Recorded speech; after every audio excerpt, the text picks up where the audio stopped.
representative. One other issue, though, that has gotten more steam on the campaign trail is corruption. Yeah. It's something that Democrats are talking a lot more about. It certainly reminds me a lot of 2004, 2005, Tom DeLay, Jack Abramoff, and lobbying. Is that something that you think Democrats are going to try to hammer in on this election? Yes, Anna. Here's the thing. In 2005 and 6, President Bush, and I love the Bushes, but from a political standpoint, we had our differences, right? So in January of 2005, when Harry Reid and I said we're going to win the Congress, we said, oh, President's at 58%, so you'll have to take his numbers down because the President's at 58%. That's not a friendly atmosphere for the outside party to win. But he gave us a gift. He wanted to privatize Social Security. So that helped us take his numbers down. But at the same time, one of our other themes was, you'll recognize it because the president took it, drain the swamp. The culture of cronyism, incompetence, and corruption. And as you indicate, people were getting indicted, subpoenaed, this or that and the other thing. And then we had the numbers coming down into the 40s, and then along came Katrina, incompetence, cronyism. By September, the president was at 38. But the point is that the corruption, the conflicts of interest in this administration are important not only because it's not the right way to do things, but because of what it means.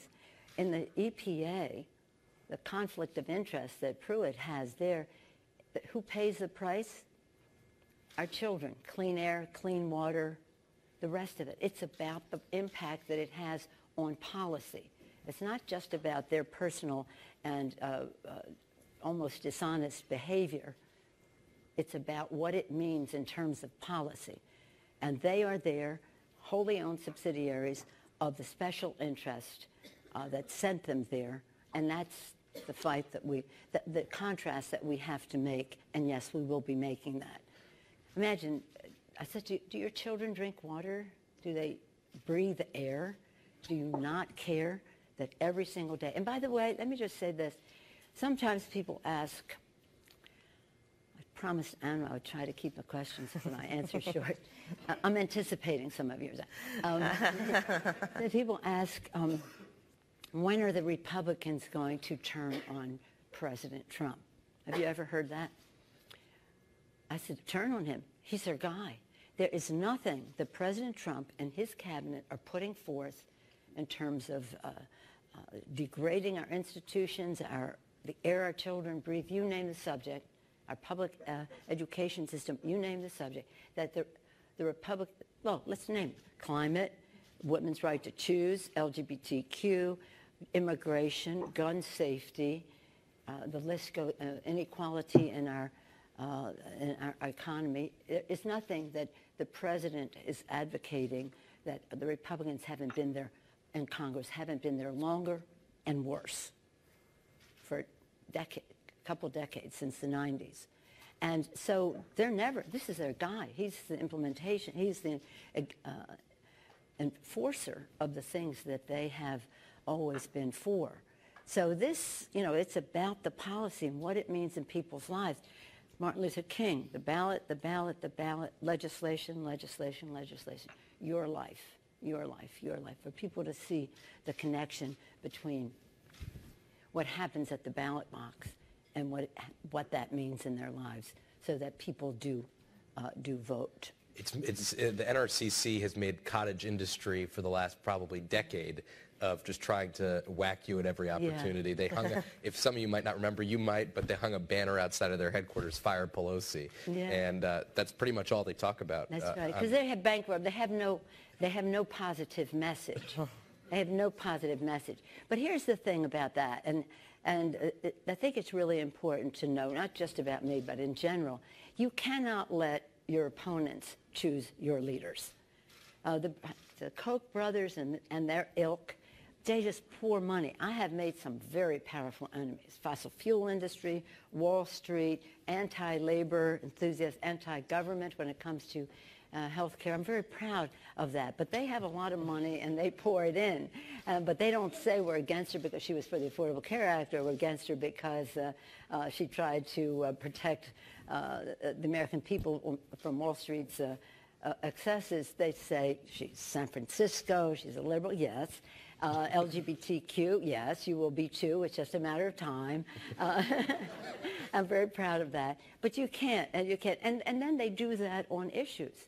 So, you know, I say to all of you, if you let them decide who your leaders are, they're going to decide how you vote, because they'll just, once they know that they can, the pressure works, that's who they'll be.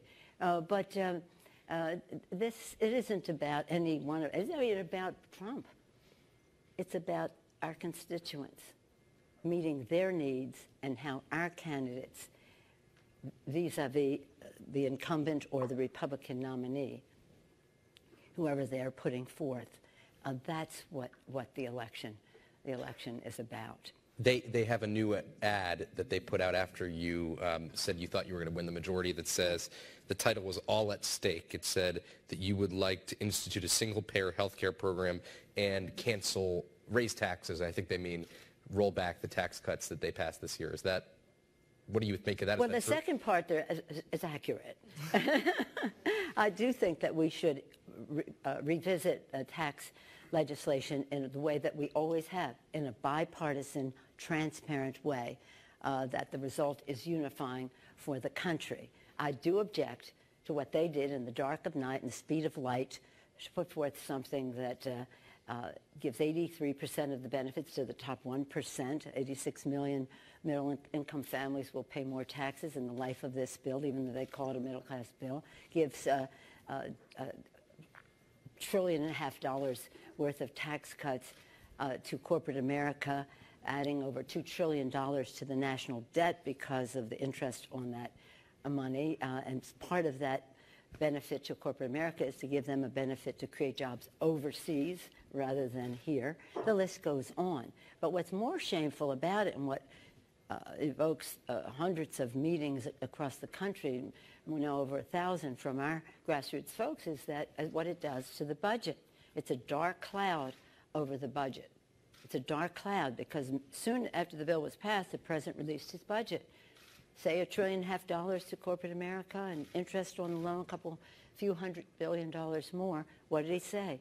Take $1 trillion out of Medicaid, take $500 billion out of Medicare, $200 billion out of food stamps, $200 billion out of education. Again, a budget that is not a statement of the values of meeting the needs of the American people.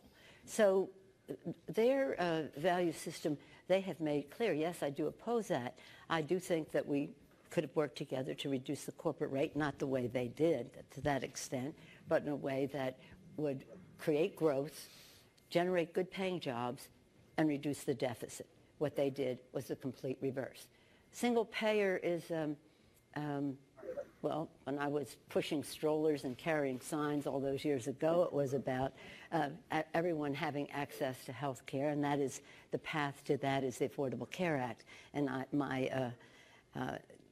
I feel very protective of it, very proud of it. The Affordable Care Act stands as a pillar of economic and health security for America's families. Social Security, Medicare, and Medicaid, the Affordable Care Act. And so soon, as I mentioned earlier, as soon as the election was over, we knew we had to get to work to protect the Affordable Care Act. That's the path, I think, to access, quality, affordable access to health care for all.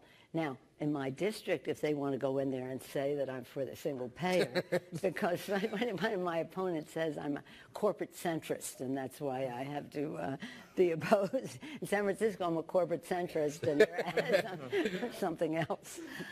We're going to go to our colleague, Heather Colley.